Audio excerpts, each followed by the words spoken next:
And welcome into this edition of ACAP Today for the week of January 9th, 2023. It's going to take a little bit of getting used to saying 2023. I'm Jason Parent with the Aroostook County Action Program. On this week's edition of ACAP Today, we're going to talk about a healthy start to a new year. We're going to talk with Holland, who is a community educator with ACAP, about how if you're looking to quit the tobacco habit in the coming year, how she can help and how our team here at ACAP can help.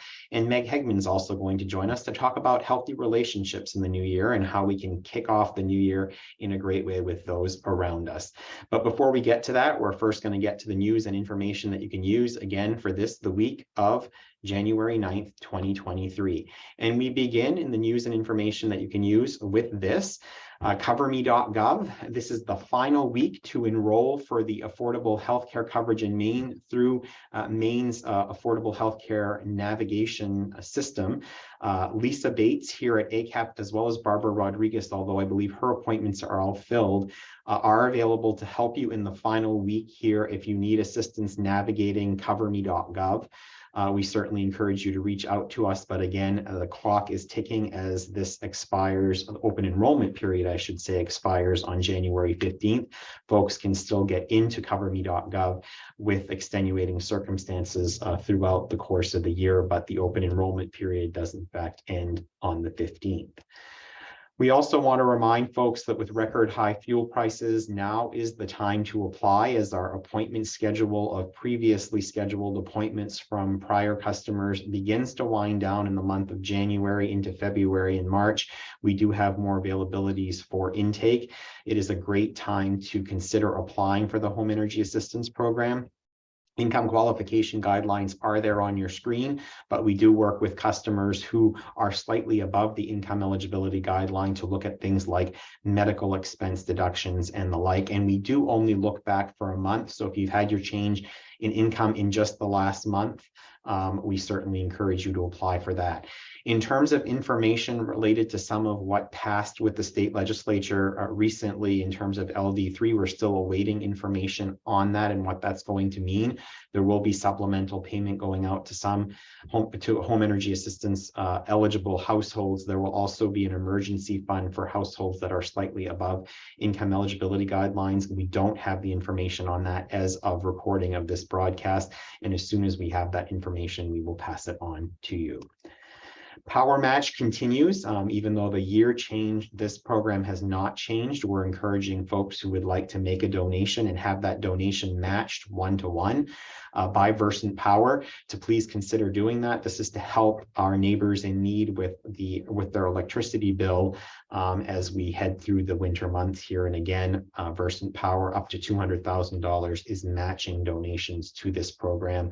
Again, encouraging community members out there who are looking to make a donation to consider having their donation doubled by Versant in the Power Match program. You can go to ACAP's website under the donate button to learn more about this and to make your donation online. You can also mail a donation in or give us a call here at ACAP and we can facilitate that in other ways. Maine's Workforce Collaborative, which includes ACAP, is continuing to offer into the new year a great time. We're going to be talking about ways to start out your new year in a more healthy way, but another way might be to invest in yourself and look at expanding your career opportunities moving forward. So Maine's Workforce Collaborative continues to offer these virtual sessions, these virtual educational sessions that are offered via Zoom. You can go to the Workforce Development page on the ACAP website to learn more about upcoming opportunities that include the topics listed on your screen. Community cupboards are located across Aroostook County. The photo of this one here is taken at ACAP's 771 Main Street Customer Service Center near Walmart in Presque Isle. We also offer an Aroostook County food resource guide, which can be found on the news and publications page of the ACAP website. We certainly are encouraging folks to support community cupboards in their local community, including this one. They operate under give what you can, take what you need principle. And we do offer non-perishable food items and encourage folks to drop off non-perishable food items. This is a difficult time of the year, especially for community cupboards that are located outside, as things can freeze. So it's very much appreciated for things like cereal or even breads or other things that might be helpful that that don't have as much of a challenge with the cold temperatures. So we certainly encourage folks to make a donation to their local community cupboard and to help stock the cupboard with food. Right next to the community cupboard at ACAP's Customer Service Center in Presque Isle is our community closet. And this time of year, warm clothing is especially appreciated, as well as coats, which you see in the photograph here. Many folks in need of warm winter clothing do turn to the community closet. It is open 24/7, and like the community cupboard, operates in a give what you can, take what you need principle. So certainly feel free to drop off your items. You can do them 24/7 and leave them there. If it is during business hours and our office is open, we encourage you to bring it right into the facility so that we can sort it and prepare it to go out. We appreciate any donations to this as well. We also, our prevention team, a couple of team members who are going to be speaking with us in just a minute, just want to remind us about the opportunity to dispose of unwanted or unused medications at Aroostook County Police Departments. This is part of the Aroostook drug take-back effort. Medications can also be dropped off at selected pharmacies. You can visit the website there, DEA Diversion, to get more information and find a location near you. But this is a project certainly involving the Aroostook County Police Departments, and it's a great way to dispose safely of unwanted or unused medications so they don't get into the wrong hands or challenge the environment or water stream. We also want to remind folks about COVID-19 vaccines and testing. Certainly anyone aged 6 months or older is eligible to receive a COVID-19 vaccine. And there are also COVID tests that are available at no charge through the 2 websites listed there. We also have a limited availability of COVID-19 test kits at ACAP locations in Aroostook County. Certainly encourage you to call in advance to make sure that there's one at the location near you before heading out to pick one up. And if you are in need of assistance beyond anything that we've mentioned here in our brief news briefing, we certainly encourage you to reach out to us. We do have a team of navigators that can help you navigate not only programs within our agency, but if you're in need of programs that are offered by partner agencies in the community, they can certainly help make connections to those programs. You can call our number, our mainline number at 764-3721. And that's this week's news and information that you can use. I'm so pleased to welcome now to the program, as I said at the beginning of the program, Chastity Holland, who is a tobacco prevention and community educator here at ACAP, and Meg Hegemann, a multi-repeat guest to ACAP today, who's going to talk to us about healthy relationships. But Chast, I'm going to begin with you because a lot of folks, as they're sort of transitioning from the old year to the new year, look at being healthier, and for those who are using tobacco products, that may very well mean that they are interested in kicking that habit. And I know that you have resources available to help in that. So I'm just going to let you go right into that and talk about what you offer folks here in Aroostook County. Oops, you're muted. We'll get you to unmute there. We want to hear it. It's important information. I think would be over the forgetting to unmute by this point in our Zoom series. Yes, we have all kinds of resources. Some that are a little more accessible for adults. The Maine Quit Link that has a website, and it's more of a meet you where you're at type of resource. So if you prefer to speak on the phone with someone, they have coaching. They have like a web dashboard that you can use. There's different ways to do that. So resources for 18 and older. And then we, as of this year, have a new resource for youth, adolescents, for ages 12 to 17. And that one as well, they can text or call, chat online. Another thing that I'll be doing in the next week or so is delivering quit booklets that are designed to help people kind of get to the point where they're ready to quit, to the different ACAP locations. And also, if someone's interested, they can send an email to my email address, which I believe is on the next slide, but you can put that up in a minute. And I'll send one right out to whoever needs that resource. We have some things that people can do. We know quitting is hard. And a lot of times, I cannot function, sorry. A lot of times, it's not,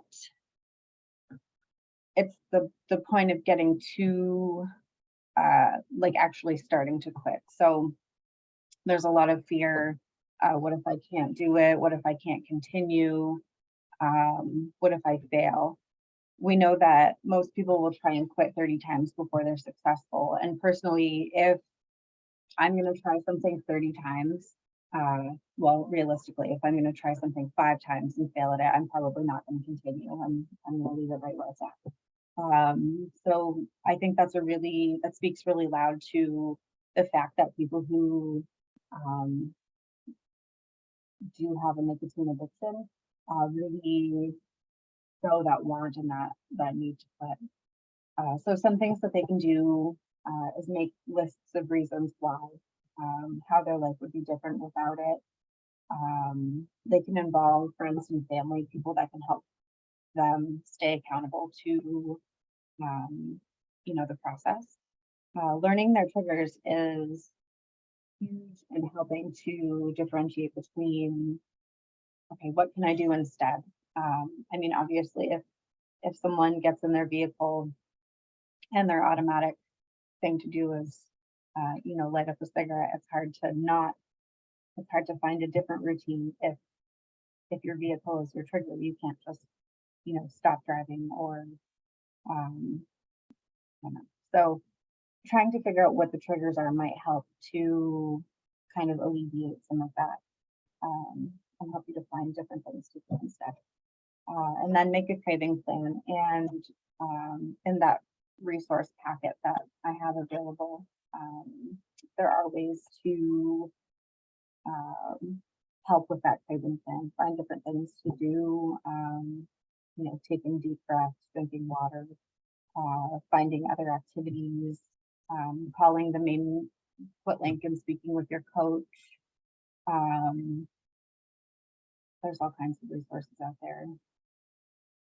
And Chast, let's just take a crack at that a little bit further in terms of making a cravings plan, because I know, many people who quit a tobacco product often end up gaining weight on the other side of it, and sort of, a health consequence, if you will, of that. Are there tips and tricks that you can share with folks so that they can make a cravings plan so that they're not craving tobacco, but don't sort of supplement that with something that could be unhealthy as well? Yeah. Drinking water is a huge thing.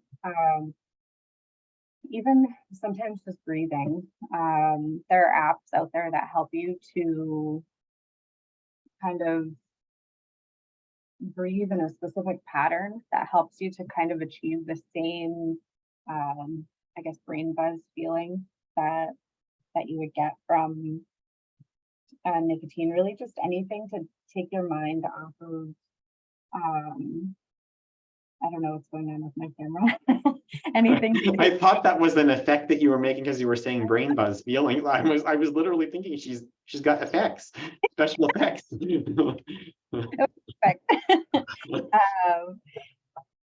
Take a shower. They say chewing cinnamon gum, or they have toothpicks that have like a cinnamon flavor infused in them. Music is often very linked to your emotions and kind of taking you to a different place. So finding music that you love, going for a walk. Gosh, there's so many. And then finding ways to kind of shift your routine a little bit so that you're not following. For a lot of people, it's just that, like the hand motions. I'm trying to think of what else. They say the urges pass in like 5 to 10 minutes. And I know 5 to 10 minutes can seem like an eternity when you're kind of stuck in that, that mindset. But if there's something you can find to do for that 5 to 10 minute time span, to just get you past.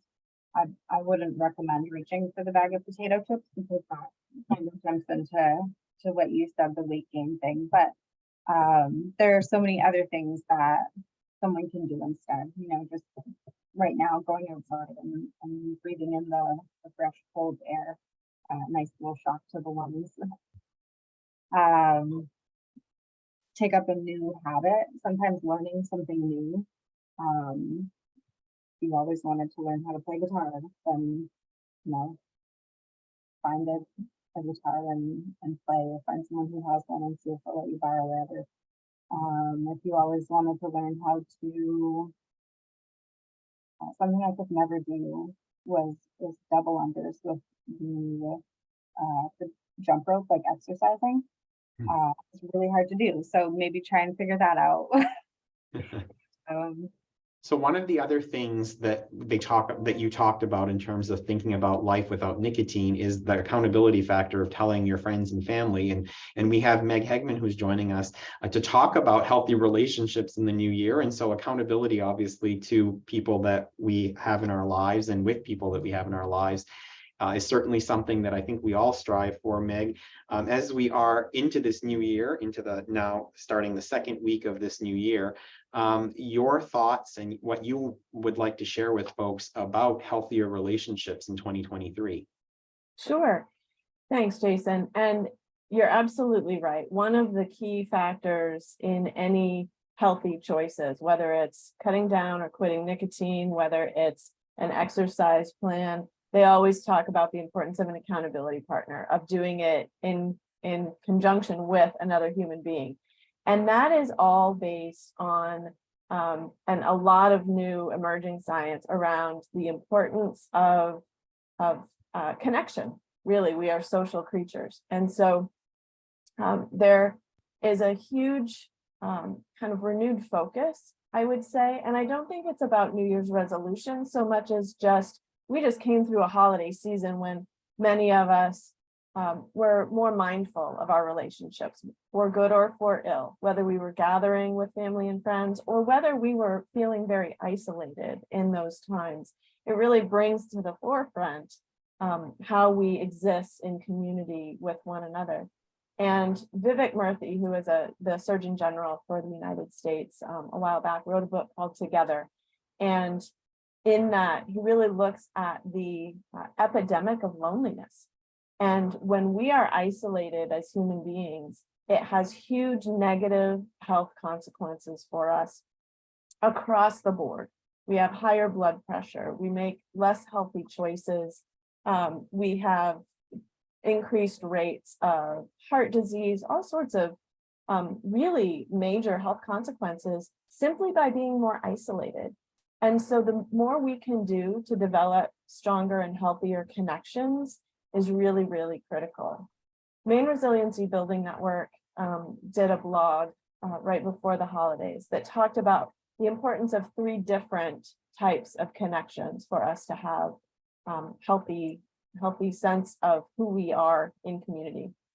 And those 3 different levels were on a personal, intimate basis. So a best friend, a life partner, that kind of one-on-one connection, someone you can truly be your authentic self with. And then there were a couple of other kind of levels. One was more of a community basis. So a group of friends, or maybe a social network. I actually spoke with a Kiwanis club recently and said, this is one of the places where you get that. It's by joining clubs, maybe it's a faith community. And then the last one is actually more at a cultural basis. Having a sense of, for a lot of us, if you walk into the grocery store and you just see familiar faces and you wave and nod, let alone have an actual conversation, it makes us aware that we are a part of a larger existence, I guess, a larger community in the world. And all 3 of those levels of connection are really important for us as human beings to have a sense that we matter in the community. And the benefits of that, you talked earlier about workforce development, right? So much of what we do in workforce development or ways we find out about employment opportunities is about networking. And so the stronger relationships we have throughout the community, the more likely we are to find out about employment opportunities or opportunities to develop our skills. The more likely we are to identify someone else who wants to make a healthy life choice, and maybe we can join them in quitting nicotine products or in a workout routine. My husband and I enjoy different foods, and sometimes it's a little difficult to find those things here in Aroostook County. So we started an international supper club, and every month we have some friends who get together and we thanks to Google, we just pick a nation and we try some things that we would never in a million years have chosen to prepare or eat, and we don't have to like them all because we're only doing it once a month and it's fine. But those kinds of things can really help our overall health. New York Times did a wellness thing to kick off the new year, which I thought was interesting. It's a wellness blog, and it's the 7-day happiness challenge. All of it is related to relationships and practical tips on how you can improve your relationships and your sense of connection to the world around you. So Meg, we're just coming off of the holiday season, and oftentimes tensions do mount around the holiday season in families and the like. What advice would you have for folks based upon your learnings about how maybe you overcome those in the new year and heading into the next time that you are interacting with family, how you can avoid some of those pitfalls and those challenges that often come with, potentially tattered relationships? Absolutely. I think one of the things is to focus on the commonalities and focus on the positive. So we all have tensions within our families. And so there are times when the small things that might kind of annoy us, if we choose to focus on the things that draw us together, that can be really helpful. At the same time, there are toxic relationships, and there may very well be times and situations when we just need to separate ourselves for the sake of our own mental health, to separate ourselves from those who codependency is real, and there are all sorts of negative relationships and negative emotions that can come. And so maybe it's just time to take a pause from those that are trying to kind of drag us back. It's another huge issue in the prevention field that we face when folks are trying to, whether it's breaking the nicotine habit that Chas was talking about, or whether it's abstaining from alcohol or other things, let alone substance use disorder. If you are trying to break those habits, you may very well need to find a different social circle, because that community might be a huge trigger, and you may need to separate yourself from that in order to create newer, healthier relationships with folks. And that can be incredibly difficult. So finding a community that is healthier and more positive for you, if you need to take a break from one kind of set of relationships, don't do that alone. The recovery community will talk about the importance of doing it with a support group. And so that may mean that you need to find a new support group. But it also may mean that just finding that balance is helpful for you. So if you have some difficult relationships in your life that for one reason or another you just can't break free from, then having a group with whom you can kind of not just vent, because that sort of session is only as helpful as it goes, but to actually fill that with positive support and a shift in focus, rather than if you're just dwelling on the things that you want to complain about, that's not going to help your mental health long term either. But if you can find people who will lift you up, who will go do things that just take your mind completely away from the stressors in your life and the negative relationships, that'll go a long way toward improving your overall health and well-being. And Chastity, really, there's a huge parallel to be drawn there with trying to quit tobacco, because as Meg indicated, I mean, she was talking about sort of triggers in a relationship, but things that, it's about sort of of finding a new place and a new outlet, if you will. Yes, yeah, absolutely. And as Meg said, finding that partner, that person to do it with. That's one of the biggest things behind the success of the main Quit Link and the My Life, My Quit is that they're not doing it alone. They have a coach who can help them kind of walk through the process, and you know, they have all of the right tools and the right things to say and all of these for those who are trying to get to that goal. Like really, it takes for something as large as quitting tobacco, it takes a giant leap of faith, and then you know that the rest will follow through as long as they believe that they can really power through it and they're ready to take on the challenges. Now, Chastity, I know that certainly some of the work that you do helps people quit tobacco products, but a lot of the work that you do also focuses, as the title in tobacco prevention suggests, prevention. Talk about some of the work that you do across the lifespan with individuals, especially youth, to prevent them from beginning tobacco products in the first place. Yeah, so we are starting in as young as elementary school, getting into schools with social emotional learning programs, teaching them how to communicate, how to speak to one another, how to build those relationships like Meg was talking about, so that they don't feel as much of a need to go towards chemical substances to help kind of alleviate that the stress and all the other things that they're feeling. So with those younger grades, we're starting with that, and we're trying to progress that through I'm going to say through the lifespan, but through the educational lifespan, through the school age, because a lot of these MCL programs that we're looking into span from preschool, kindergarten, all the way until high school. So we're hoping that if we can, you know, start building this, eventually we'll start seeing, you know, as the students are using these programs and if schools are sticking to them and all of this, that we're hoping that we'll start seeing less and less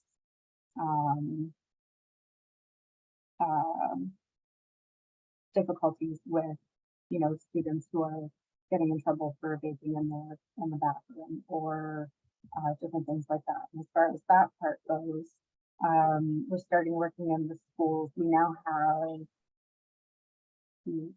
3 schools who are electing to use restorative measures instead of punitive when it comes to students who have been taught, you know, with electronic cigarette products and stuff like that. We're doing the in-depth program with them.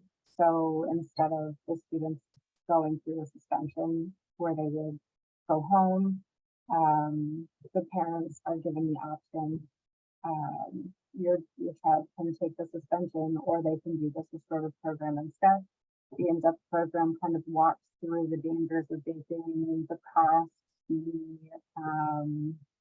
what can you do instead, because you're not supposed to be doing that in school. So while you're in school, what is something else that you can do?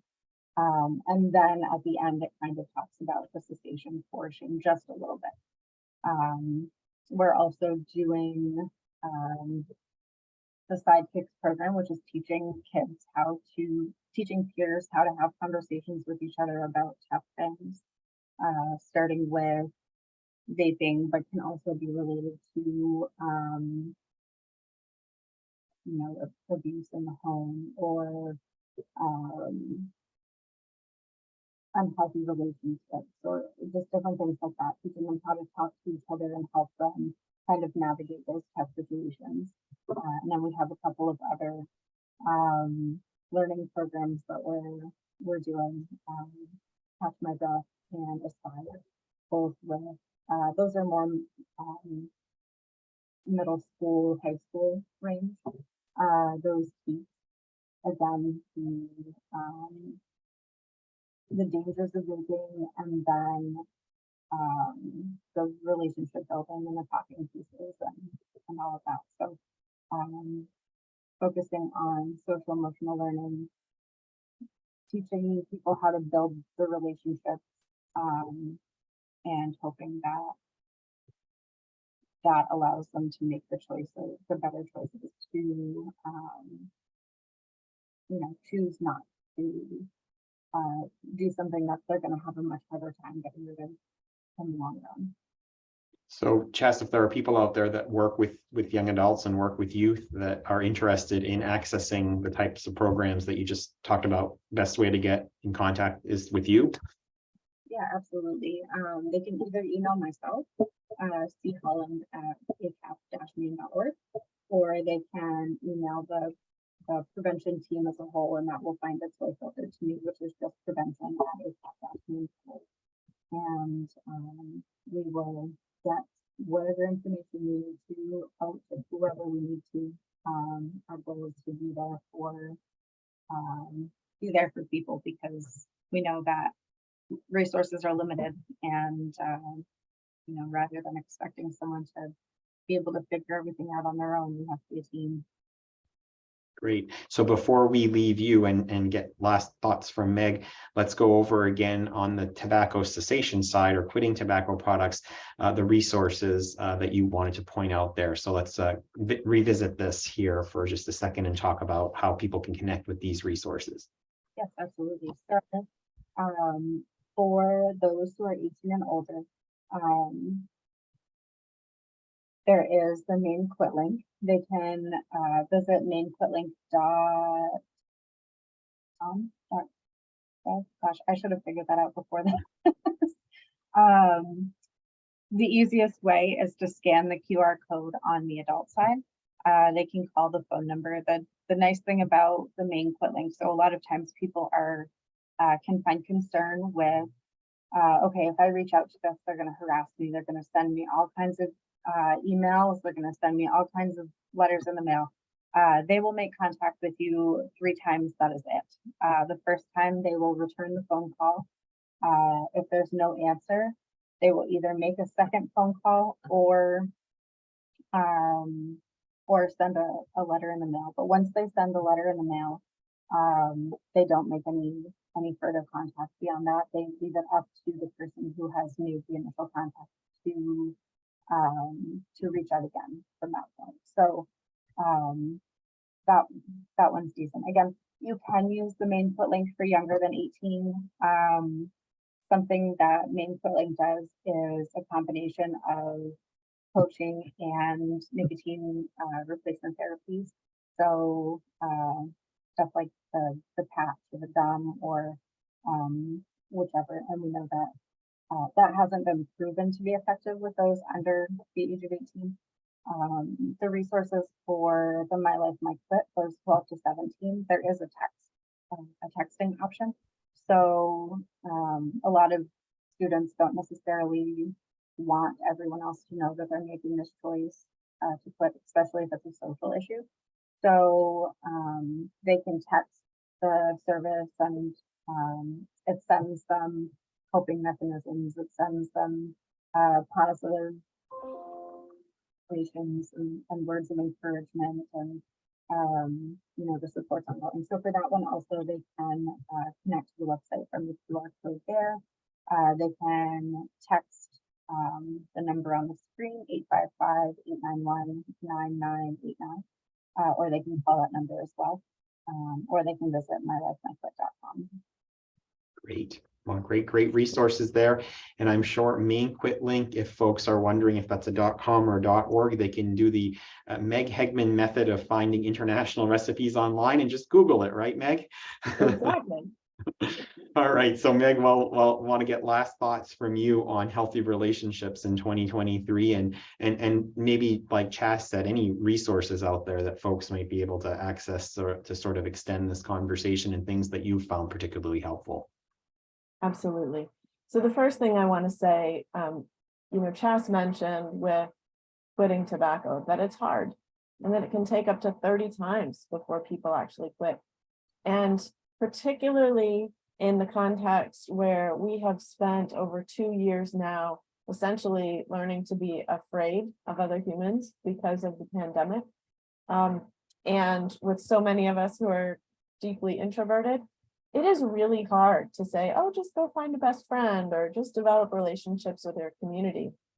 That is incredibly difficult for a lot of us. We have increased rates of anxiety, and particularly social anxiety, and all sorts of things that get in the way. And I want to name that because it is not easy for all of us to reach out. And so some of those practical tips, I think, are really important. So first of all, keep at it, right? Don't sell yourself short. Some of the tips that the New York Times Wellness blog has are things like, I thought Chasta's time frame was interesting for those cravings. They last 5 to 10 minutes. Well, one of the tips that New York Times had was an 8-minute phone call. So sometimes we think that it's going to, we refrain from reaching out to someone because we don't want to get into a too long conversation or awkward pauses or whatever. And most of us can come up with 8 minutes. And if we say right at the outset, look, I just want to connect with you. This is all we're going to do, set a time or whatever. And then you can really get into a deep conversation with less pressure, and you can have an easy out sort of to say, okay, this is what we committed to. And then you can do those more frequently then, right? Because you're only committing to 8 minutes at a time. The other thing I think is to really assume, and this is difficult for a lot of us, assume that people like you. There is a big gap in our perception of ourselves and the way other people see us. And most of the time, that gap is that we think that other people don't really like us that much, that we're too weird, too much, too out there, too whatever, too loud or too quiet. And the reality is that other people like you more than you think they do. So give them the benefit of the doubt. And I'll say from my own experience, I posted something on Facebook not long ago, and a seminary professor I had for one class 13 years ago made a comment that I never in a million years would have reached out to that person. And yet it meant the world to me. And I think very often we will say, oh, it's been too long. It'll be weird now if I reach out to that person after such a long time. And the reality is probably quite different. They would love to hear from you. And it won't be that weird. It's much more a sense of deep appreciation that you thought enough to reach out to them. So those are a couple of real tangible, practical things, I think. Just have a conversation with another human being. Be kind to the person at the checkout. And that in itself will release endorphins and boost your confidence in humankind and in your own ability to interact with people. Other resources that you mentioned, there are some great podcasts out there. The Happiness Lab by Laurie Santos is one of my favorites. It is all science-based, and the vast majority of it is about developing healthy relationships and interacting with people in healthy ways. So that's the Happiness Lab by Laurie Santos. It's available on podcast services, whatever. And then the New York Times blog, honestly, is a great go-to. There's also the books that I referenced. So Together by Vivek Murthy, M-U-R-T-H-Y. And there's also a book that's referenced in the New York Times blog, and it's called The Good Life. So there are lots of things out there and ways that you can kind of reinforce the tips and tricks. And it's a great time to reach out to civic organizations and nonprofits. So that would be the other thing, is volunteer. You'll get an endorphin rush, and you might meet someone who's like-minded if you go to that clothing cupboard or food cupboard and drop things off. If you have a few minutes to help organize and sort, you never know who you're going to meet at those facilities. There's Lions clubs and Kiwanis clubs and Elks lodges and all of the plethora of civic service organizations. They want you. They need you. And it does a lot for our mental health to know that we are wanted and that we are needed in our communities. Good advice from both of you on two important topics, as many folks are contemplating healthier relationships and healthier lifestyles in 2023, this new year. I want to thank you both for joining me on this edition of ACAP Today. Hopefully we have inspired, or they have inspired folks out there to make a positive change in this new year. Before we leave you all out there, though, we're going to bring you our photo of the week, and it is actually a group of people enjoying each other's company. And in this case, it would be our team from Holton. We had all team gatherings at our regional locations across Aroostook County in the month of December. So this is not a photo taken this week, but it is our photo of the week. It's our team in Holton, along with members of our leadership team who went down to present gifts to each employee and recognize team members in each region celebrating milestone anniversaries of service with ACAP. So thank you to our Holton team, our Southern Aroostook team, because it includes Dyer Brook and a couple of locations in Holton. And thank you to our teams across Aroostook County for all they do every day to serve and meet the needs of the people of Northern Maine. Our thanks to them, and our thanks to all of you for joining us. We'll be back next week with a brand new edition of ACAP Today. See you then.